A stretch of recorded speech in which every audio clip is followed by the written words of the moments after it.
William Chantal's gets kind of philosophical. He does this a lot for the movie. He's kind of our soul of the crew. Kind of 1 day 144. Oh, actually, it's not near me, but I think it was about to be. It's Pettingill and his Stanton. Yeah, apologies for that. That's where you see Stanton and Pettingill. Stanton's got this kind of fancy sci-fi kind of. He's got his uniform suit on. I know, it kind of makes him look like he's part of X-Men.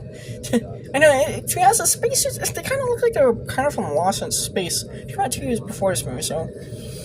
I actually do kind of like the futuristic product design. I mean, it's kind of like futuristic evolution of NASA. It's basically just like Mission to Mars. To be honest, I think this one looks a lot. I actually think the visuals in this movie are a lot more impressive looking than Mission to Mars. I always think that Lost in Space always had really unique visuals for a late 1990s sci-fi movie. Because a lot of people kind of pointed out it kind of felt like a comic book. You can kind of see the kind of comic book-like influences.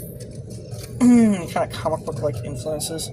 This one just, yeah. Now I know Amy, the animation for Amy kind of makes the character look like kind of ripped out of a PS PlayStation video game.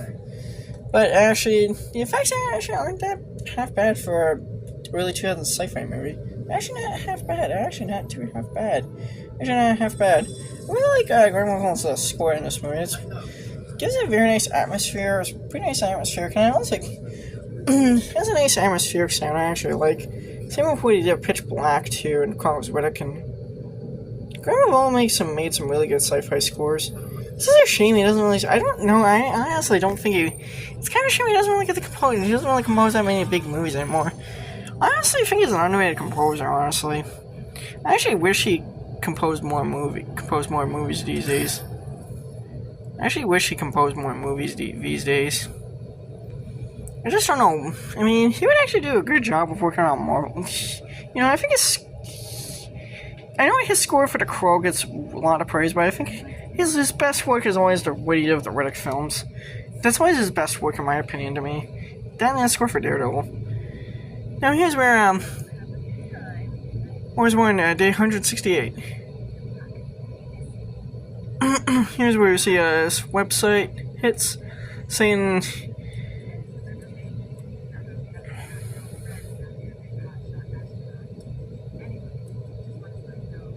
Website. By the way, that sounds actually, I believe, 19th Nervous Breakdown by Mick Jagger, believe it or not.